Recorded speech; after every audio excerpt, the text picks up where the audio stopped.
So I'm going to start us off, really, I guess, with this is going to get complicated with two Sarahs, isn't it? Sarah V. Yeah. Okay, Sarah V. To what extent do you look to communicate with event spaces when you are looking to put events on? I think it's really important actually to have a really honest conversation with venues about what you're looking to achieve as a brand. I get a bit of a confession here, I'm a part-time event planner. It's not my full-time job, and I think a lot of people do host events on the side of doing other things as well. So quite often I need probably a bit more guidance on how to do things correctly. I walk into a space and you kind of instantly know if it's the right kind of feel for your brand, and you instantly know if it's not as well.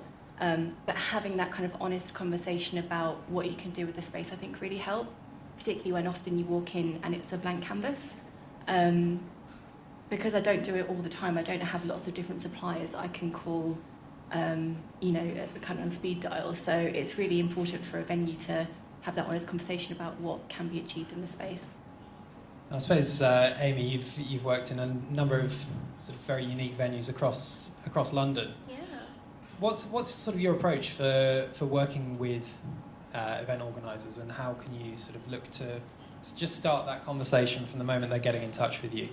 Absolutely. So I think what's really important is, kind of like Sarah said, an honest conversation, but a platform where clients can feel that they can be honest with you.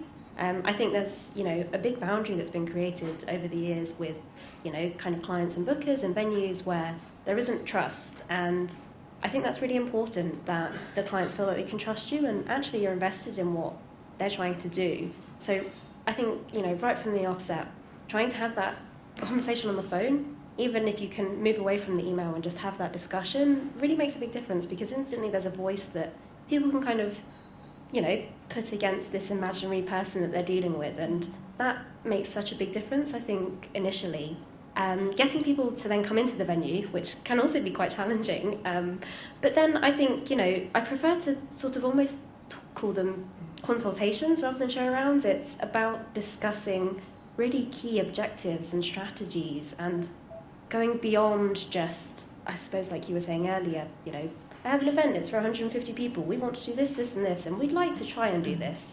And I think having, your venue representative be confident enough to say, why don't we try this? This can be the first time we've tried this, we think this would work, we want to do it with you, we want to grow with you and try something new, because ultimately it benefits both parties. And I think, again, just being quite upfront, and I think really the way that you carry your confidence in your venue and your abilities as, a venue manager, a venue organiser in your own right, but kind of working really closely with clients to keep that conversation as open as possible to begin with makes it so much easier.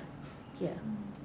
Abby, I know you've done plenty of events, both over in the UK, but now more recently over in the US. Mm-hmm. How often do you sort of have those conversations near the start in terms of the overall aims of your event, and how receptive do you find venues to actually working with you to achieve your goals? Yeah, I mean, personally, I can't overstate the importance of the relationship with the venue. Events to us is a huge strategic part of what we do in terms of interfacing with our clients and building our brand. They're two sort of strong pillars of our business, both in London and globally. So having that relationship with a venue is that first port of call, and I think being able to sort of have that mutual respect that there's a huge investment there in both time and financial costs. So for me, it'd be silly not to sort of we're all busy people, right? So we tend to have that instinct to shoot off an email rather than pick up a phone. That's kind of the world we live in. But I like to sort of, as Amy says, meet the person and go to the venue and really understand how they can help us in terms of positioning our brand and really interfacing with our clients in the way we want to and achieving the things that we're looking to achieve objectively. And I think putting that time in at the start. I also like to sort of flip that and invite them to our office if the event's in London. I think for them to see your brand come to life in your own office, that's where your sort of business is really represented, is as important as you going to them, because it is that you're, for me, working as one team and you're looking to achieve the same thing, hopefully. So I think it's putting those steps in place that you can really start to understand how they can feed into your sort of business objectives, and vice versa, the sort of limitations or the kind of scope they have to meet your expectations as well. Yeah, I think that's something that we've seen a lot with the Event Lab series, is that the importance of actually working with the host venue, hi Larry, Business Design Centre in the audience there, and actually just making sure that they are almost partners of the show. I think is something that's hugely important to us, and I think that's something that could be done a lot more. I think Sarah, hi. Sarah too, super sub Sarah. What would you look to do to sort of start building that partnership with event organisers when they get in touch? I know obviously as account director here and very personable yourself, how do you like to sort of build that up? Yeah, it's about making it personal. You know, they're hiring a space and they're going to be working with me and the venue that we work in all the time. I think a lot of the time the partnerships, we always assume that everyone knows about events. Like you said, not everyone does it as their normal job. It might be that they've been told to put on this event because they're part of the marketing team.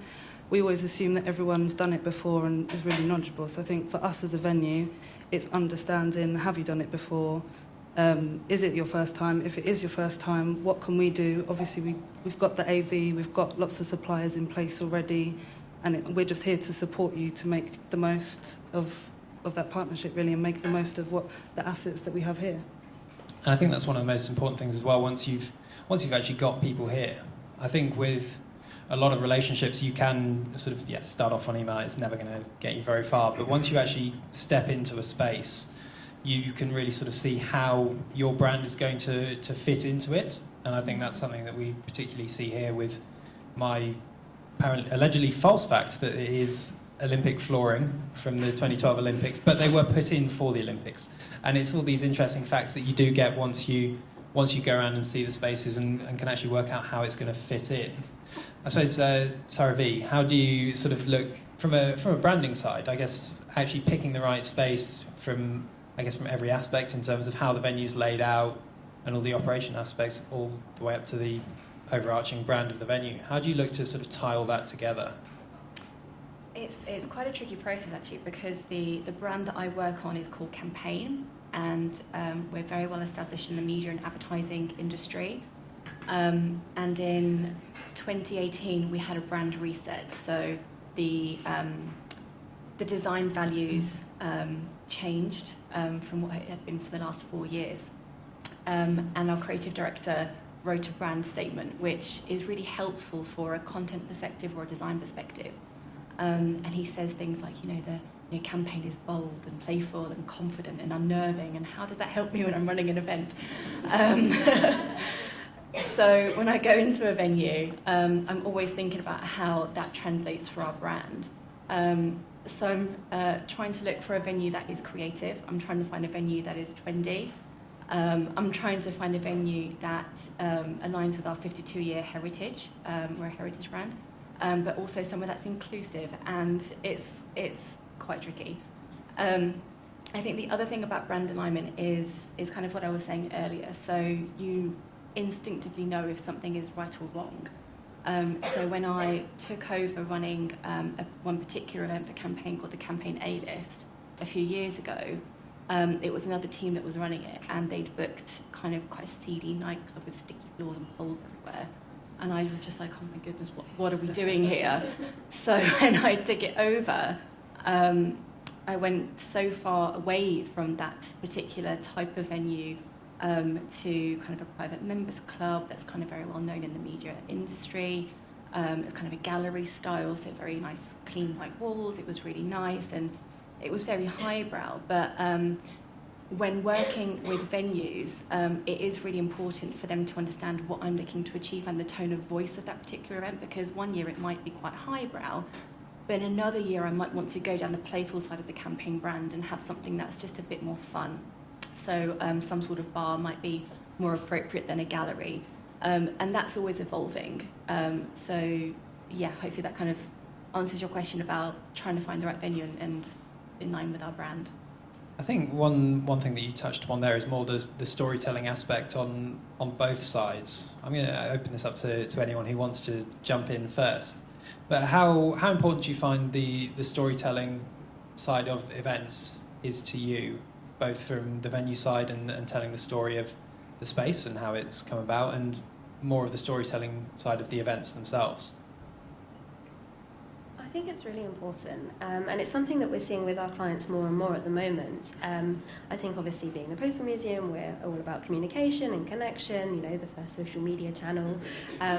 But what we see more and more is clients using our history and heritage to kind of get their message across in a stronger way, so that you're kind of coming at your delegates or your attendees from various different angles, and it's about using the uniqueness and the heritage of spaces, or whatever those kind of different things are, to make the venue more of a platform, so that, I suppose, like we've all been saying, is that you can kind of both work together to achieve the same goal. So things like branding within our space, we're a blank canvas venue, and we actually work with clients in loads of creative ways to help them kind of get that message across. So working with one client, we actually allowed them to put captions in our gallery spaces to kind of strengthen that idea of communication throughout history. So they actually used some of our captioning and our collection items to kind of make that connection even more so. They also put a lot of branding on our train, which always helps. But things like that actually, from the venue side, being able to flex a little bit and work together. And we actually worked with them to get our CEO to write a small caption that we could then put in the space as well. So really kind of working closely together to use strengths to make that message even more stronger, I think really helps. Just to build on that as well, as a media owner, we often work with sponsors and commercial partners to deliver an event. So it's not just our own story and our own brand values that we have to think about. It's the brand values of our sponsors that come on board, and they also want to look at the venue, and they also want to look at the style and the staging and all of that as well. They want to be able to take ownership of that, and ensuring that each of the brands has an equal footing but neither of them get lost is quite tricky. So quite often a lot of my conversations around events are kind of a three-way conversation. It's the venue and the sponsor and our own kind of internal teams as well. So marrying all of that together is, I think, kind of where the magic happens. And Abigail, just from your point of view with working a little bit more internationally, how do you find sort of the venue side of things is almost sort of vital in terms of helping you settle into perhaps a new market? Because I know recently taking the US by storm. How have you found sort of the venues have been able to support you in that? Yeah, I think interestingly the sort of brand piece is as important as ever for us. We're really sort of focusing on introducing our brand, despite the fact we're a global law firm. In some parts of the US we don't have an office, so people don't really know who we are. So we're kind of at that first stage, and events for us is a really easy way to kind of introduce ourselves to the market and kind of get access to all these networks of people that we really want to get in front of. The flip side of that is the first time some of our sort of clients or potential clients are meeting us are at these events. So the first thing they see about our company or about us is the venue they come to.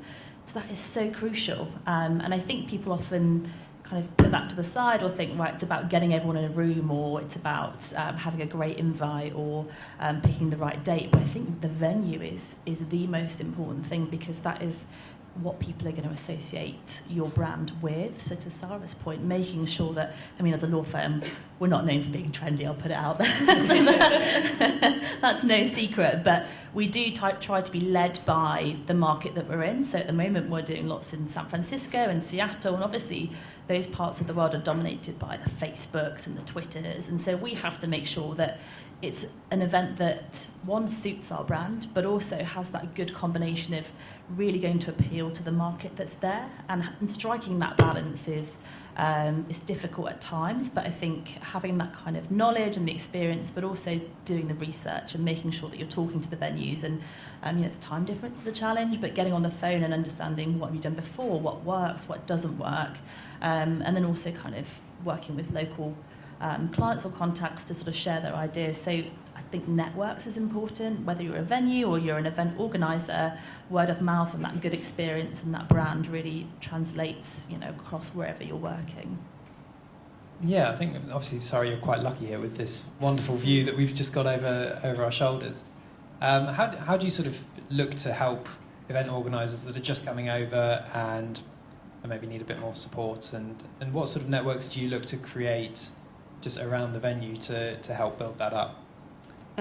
We're quite lucky in the area that we work with. We're obviously not a hotel, so we work quite closely with hotels for people that are coming across, that need accommodation, that need travel, that need even things like restaurants outside if they're staying here for a few days. And they do lean on us to, if they need an after party, it's up to us to have the knowledge of where we can help these people go or where they need to look, and having agencies to work with, obviously like Higher Space, who have an extended repertoire of suppliers as well. It's very important. You got a favourite after party venue around here? I mean, we're not far from Vauxhall. It's open very. But if someone's coming from America, we've got clients next week that are travelling from America. She's not even been to see the venue, so we rely a lot on technology, having 3D tours for her to be able to kind of get a feel for the space. Pictures sell 1,000 words. She's booked the space. She's having an event next week, and she's not even seen it. So for us, technology is huge. She's got a feel for the space. She's seen Skyloft. And she relies on us to kind of help with everything alongside that. You've gone in for a very trusting approach, and I know we all touched on sort of trust and honesty towards the start. How do you think? Actually, let's do this. So, Abby and Sarah V, what would you like to see more from venues in order to be able to trust them more in terms of your whole approach and make you want to book your events with them? Ooh, for me, it's responsiveness. I really value when if you send an inquiry off, that even if you can't get a RFP straight away or a brochure or whatever, someone replies and says, thanks for your inquiry, we'll get back to you with a proposal. And it's just that I don't want to have to be the one chasing a venue, and I think that kind of responsiveness in the initial stages for me just shows that they are interested in working with you, even if a date's not available, offering an alternative, or picking up the phone and saying we can't help you but we know someone that can, and just kind of having that personal touch to it for me is really appreciated. From my perspective, I think sharing expertise is actually really important. So I'll give you an example from 2 weeks ago where we used a venue, and unfortunately there was a bit of a mistake because they took advantage of a junior member of my team and got them to buy too much alcohol, too much food, and we went way over our budget.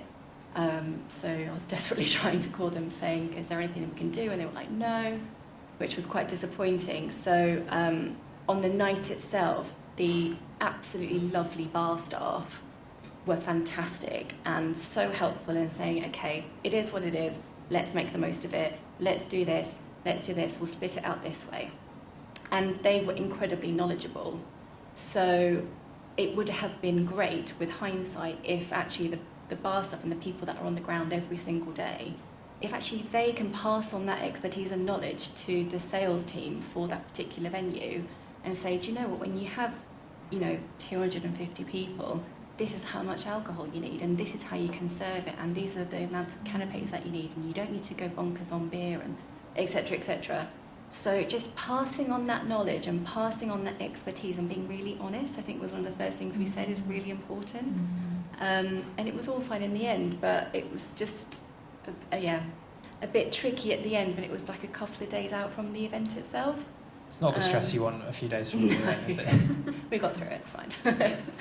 And I guess from a venue side, what's the sort of best type of event organizer? What's exactly what you want them to be asking you, and sort of what can you really get from working with them? For me, it is having a conversation as soon as the inquiries come in, because you can get so much more out of the person. I need to understand why have you been given this money to do this event, and for me, you can't get that over email. So it's and I want them to hear me as well, because I'm going to be helping them. I want them to get an idea of, what I understand my knowledge. I've been here, a long time, and I can help. I'm here to help. The perfect one is like a conversation. Why are you doing it? What can we do to make it better for you? If you've done it again, what's worked, what's not worked? We're quite lucky that we've got 2 very different spaces, so we can offer completely opposite. This one's not going to be for everyone. We've got upstairs. You're free to brand. The more I understand about why you're here and why you're looking for a venue, I can help, plot it into whichever space it needs to go. And I need them to be honest, budgets. There's no point, if you haven't got a great budget, I need to know it from the beginning, so I'm not going in and wasting your time and my time if it's not feasible. I think that's always a big one, isn't it? If we can do it, we want to help you, we want to host it here, but I need as much of that in that first phone call. To make it as easy as possible for everyone. Yeah, absolutely. I would definitely agree with that, and I think it all comes back down to honesty again, and having just being upfront with what your budget is. It doesn't have to be the biggest budget in the world, but actually, the venue can support you to do some amazing things. They might even have equipment on site that they can offer you at reasonable rates. If it's going to make the end result look better and it's going to achieve one of the key points that you're looking to achieve, we want that to be amazing as well, and we want to see those events happening in our space. We want people to use our space and make it as fantastic and different and unique as it can be. I think budget is always one that's quite difficult for people, to be honest with you. We're not trying to steal all your money. We want to work with you to make something that's realistic and make it as wonderful as it can be within those realistic parameters. And I think also, relying on our knowledge of our venues. We've not all just worked in one venue. We've worked in different venues. Telling us, if this is an event that's happened before, what other venues did you choose before? Where's the direction of this event going? What worked before? What did you try that didn't work, and why didn't it work? Because maybe we can try and do it again, but we can do it in a slightly different way. Every venue's different, so I think the more it's a two-way street. So I think just having those conversations and divulging more about the history of this particular event or the end goal that you're looking to achieve, when your guests walk away, what do you want that to be? What's the message that they're going to tell everybody else? Events are seeds and you're planting a message. So what is that message, and how do you want their experience to be when they're coming away from your space? Because ultimately it's reflective of our venue as well, so it only helps if we kind of work together. The budget point is actually really interesting because I did a Christmas party a few years ago at a really, really great London venue. I won't say which one, but our budget was their minimum spend, and essentially they kind of weren't as forthcoming in the fact that we probably couldn't afford as much food as we needed, and it's a Christmas party, right? What happens when you have too much alcohol, not enough food? Well, you can imagine. And all anyone could say for the next 2 weeks was great party but not enough food. And for sort of the year after that and the year after that, it was right, we need to make sure we've got enough food. And it's all people, and people, if there's one negative thing, that's what people will continually talk about, irrespective of how amazing the event was. If there's not enough booze or too much booze or not enough food, or the food and drink element of it and the budget side, I think is such a sticking point. And I think it's that honesty of, okay, well, I'm not quite sure your event's going to work in this space because you just you can't stretch to the sort of the things that you need. So that's a really interesting point for me. The other thing that I look for as well from venues is just a bit more information about what they've done in the past as well. So images, a show reel, any kind of 3D technology is super, super helpful because in our industry, in advertising, we write about advertising, we write about creativity all day long. So naturally it is very creatively led. So if we can see examples of that just helps us sell it in internally when we can see the potential of it. So that's really important as well. Following on from that, it's really important for us as a venue afterwards to get feedback from clients, because the more you give us, if you've got pictures, that helps us afterwards. And if we can do case studies on big events, it helps us then to show the next client that's come in to do a similar showcase or a product launch. There's so much value in that for us as a venue that if we can collaborate with more clients, I know it's always, you've just done your event, it's the last thing you want to think about, but for us, it's you know, we can only improve as a venue if people are honest with their feedback as well. Yeah, definitely has longevity. I've got a client tomorrow actually, and between all of us, it's, you know, quite a big production, very heavy on the branding, etc., etc. So we're all going in to have a videographer there, so that collaboratively all of the suppliers and the client can use that footage to talk about the event in all of our unique voices, but ultimately still coming together for the same reason. And like you said, it doesn't just stop at the event. You know, that's the first step along the very long road to future events, or to, you know, that guest remembering what they experienced or the message that you're putting across. So yeah, I think really working together makes a big difference. So we've sort of strayed onto a sort of elephant in the room that is money, and obviously money tends to complicate a lot of things, but very important. How do you think we can sort of move away from the transactional relationship of buying and selling, and actually as sort of one top tip, what do you think we can do to break that down, so that we're not just worried about, oh, we've actually got a really small budget, so we're just not going to say anything as an organiser, or how can you look to sort of just tap that out of people from a venue side? I think for me, it would be what is important for the event. If food and beverage is the most important thing, then obviously we want to proportion a lot of that money towards that. So if there's things that I can do as a venue, if we've got screens included, we've got uplighters, then I can tell you what's already there, so you don't need to worry about it. And then that money is just left for the things that are really important. If you need to do branding and you need to keep money in that budget for external suppliers, it's good to know, because then I know what I've got to play with and how we can apportion it to what will work best for your event. Yeah, absolutely. I would totally agree with that. I think knowing that makes so much of a difference, and I think especially from a kind of museum venue, you know, we organise our own events. You know, we're a very small team, and we manage our own internal events as well as the events that we, you know, help our clients with. So we try doing lots of things in the space on often or not a very minimal, you know, museum charity budget. So I'm always looking at creative ways that I can make the space look better with less, but still focus on the quality of the food. So we have that knowledge that we can work with you on. So yeah, absolutely. If food is the most important thing for your CEO, then tell us. We can work around that. What do you find about sort of organising events? What's sort of the biggest blocker for you in terms of, I guess, being honest with how much you've got to spend on certain things? I'm actually really honest with my budgets. I say it from the start, because I really believe in being authentic and in all aspects of life, and, you know, particularly with work. I think you work better with people when you're just really honest. So I'm always upfront about my budget, and it has meant that I can't use a particular venue. You know, which is unfortunate, but I'd rather know that from the start rather than be in the position where you don't have enough food and you don't have enough drink, because that's, you know, particularly for networking events, that is the whole reason. So yeah, I do try and be honest about the budgeting.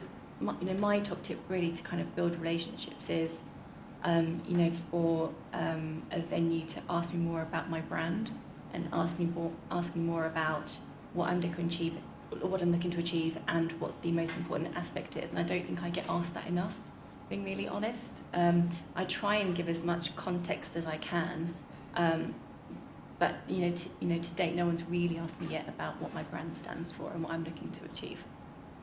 Yeah, and I think it's that flexibility, I mean, that you were talking about, that sometimes you're in a really fortunate position of where you've got sort of double as many people sign up, and so your budget has to be stretched. But then if there's that flexibility of, like, you don't need these lights or this AV, you can do without, and really working together as kind of one team, I think it's really valuable to me, in that I don't want to be in a position where I have to go to my boss and say, I need £5,000 because we've run out of X, Y, Z. So being able to have that honest conversation and build that trust in that, how can you help me with this problem? And it's not just my problem or it's that team mentality. And I think ultimately we're all striving, to put on great events and make sure that they're as successful as can be. And no one wants to be there on the night when things go wrong because you haven't forecasted for various issues. So I think it is that kind of flexibility and that transparency, and it all comes down to sort of managing expectations, and I think that leads back to the sort of initial conversation of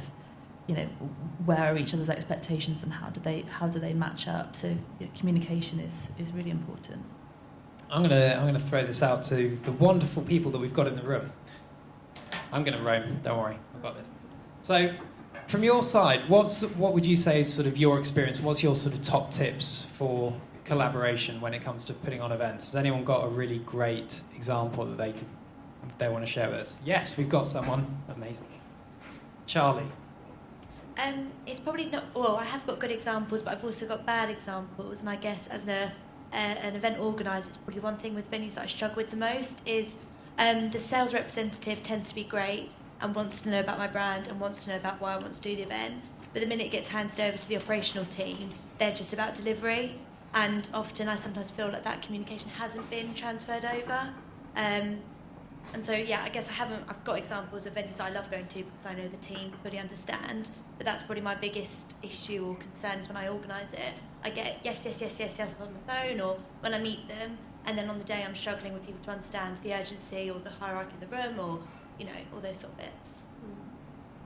Does anyone else have sort of good examples of working with venues where they have got one person that's doing both the sales and the operations of full event delivery, or do you find that you get a good mix of people that actually can hand it over and actually you've got that collaboration within the spaces that works really well? Does anyone?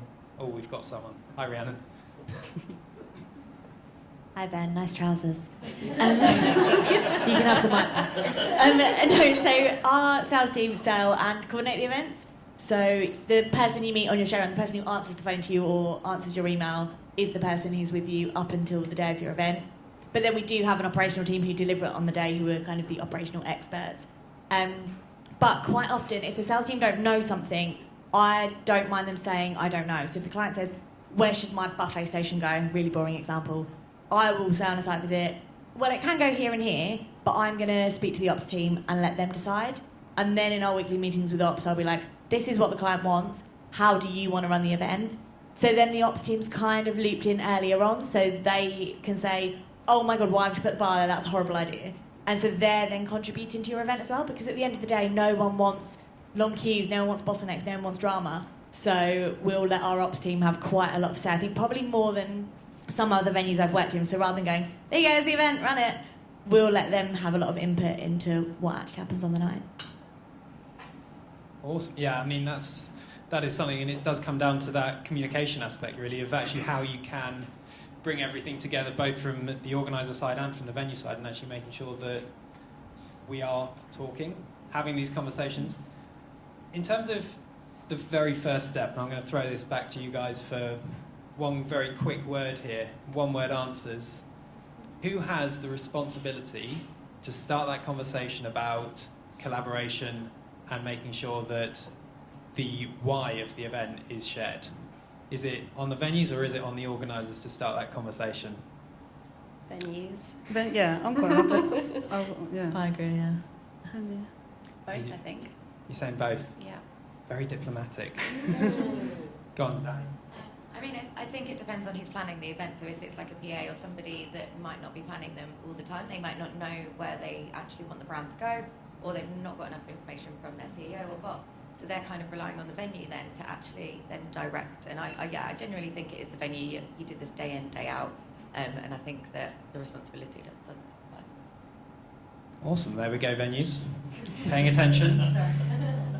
Has anyone got any other questions for our wonderful panel here? Silence. Everyone wants a drink. I think let's call it there. So once again, thank you very much, Sarah, Amy, and Abby. Thank you for joining us, and thank you for hosting us as well. Atmosphere, please do enjoy the venue. If you'd like to go and have a look around, there's plenty of opportunities to go and see both the rest of this floor, and also it's upstairs, isn't it? Mm-hmm. Yes, I know. I've done some research. So thank you very much for joining us. Keep an eye out at eventlab.online. We'll have a number of different events taking place this year. Lots of stuff happening as well on our website and with our podcast as well, which is available on all popular podcast distribution platforms. Cool, that's hard to say. Give me another couple of drinks and that is not working. So thank you very much for joining us. Do stay in touch with us follow us on social media, and we hope to see you at the next event. But please do enjoy this wonderful space, this wonderful view, and everyone's wonderful company, and we hope to see much more collaboration in the future.